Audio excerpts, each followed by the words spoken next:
G'day, it's fugitive Australian journalist Shane Dowling from the website kangaroocourtofaustralia.com. Now, I've just published an article titled Prime Minister Anthony Albanese's free speech battle with Elon Musk's X could backfire badly. I published that on the 25th of April, 2024, and I'll just read you out the first few paragraphs.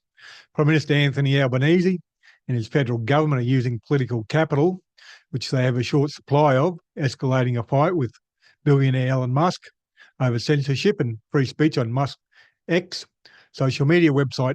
Now, that's formerly known as Twitter. While the fight might be over a legitimate issue, broadcasting a stabbing on a new media platform, it is a minor issue when the facts are looked at, and it becomes an irrelevant issue when compared to the abuses by the old media, which Prime Minister Anthony Albanese and the government refused to take any action on. Now, the fight's over a stabbing video of Bishop Mari Emanuel.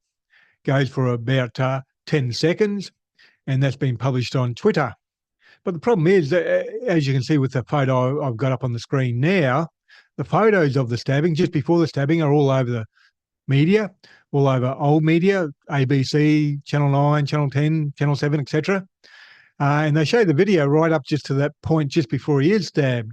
So if the 10-second video of the stabbing is showing violence, promoting violence on the internet, well, showing the photos in that video of just up to before he's stabbed, which Channel 9 and all the old media are doing, well, they've got an issue too, aren't they, promoting violence?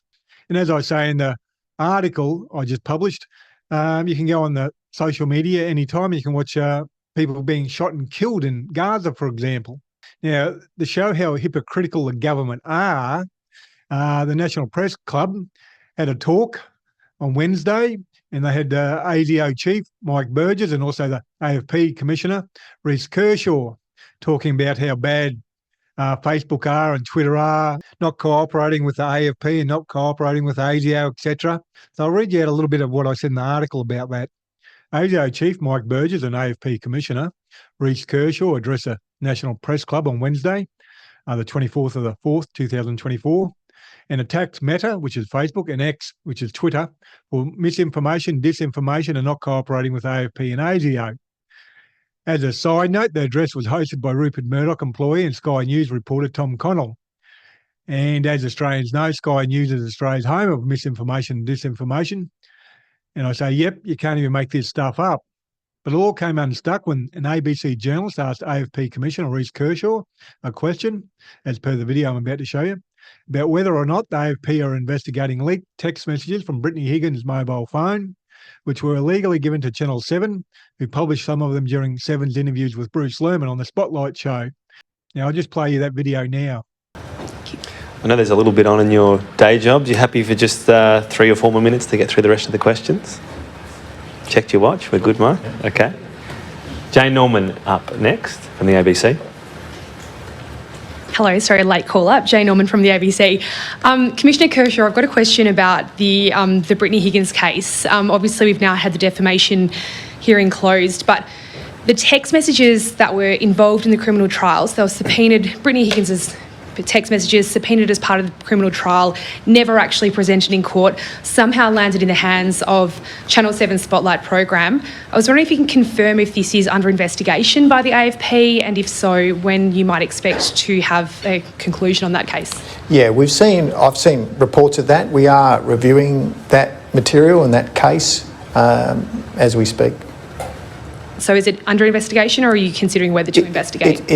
For us, it wouldn't, without me getting technical, it's not an investigation. It would be reviewing the material to see if there's a threshold for an investigation. Does that make sense? Yeah, thanks. Miriam Webber. Now, what that highlights is you've got an old media company like Channel 7 illegally publishing material, just as much as X and Facebook, and they're clearly not cooperating with the police either. Yet the government won't hold them to account like they want to hold new media to account, social media and independent media to account. And with the ASIO chief and the AFP chief attacking Facebook and Twitter at the National Press Club on Wednesday, it seems to be a coordinated attack with the government. I'll just put a picture up at the National Press Club on Wednesday. You got Mark Dreyfus, David Spears, who heads up the Insiders program on the ABC and is a former Sky News host, and Chris Yeoman, former Channel 9 political reporter who's now doing work for Sky News as well. So you got Mark Dreyfus there sitting with the former Sky News presenter, David Spears, and a current Sky News reporter, Chris Uhlmann, at a Sky News hosted event. Full-on scam. They're the number one promoters of misinformation, disinformation, Sky News. So the contempt they have for what the reality is, the public being fed misinformation, disinformation is unbelievable. They don't care, but they're trying to make out they do care, and they don't. The government doesn't care.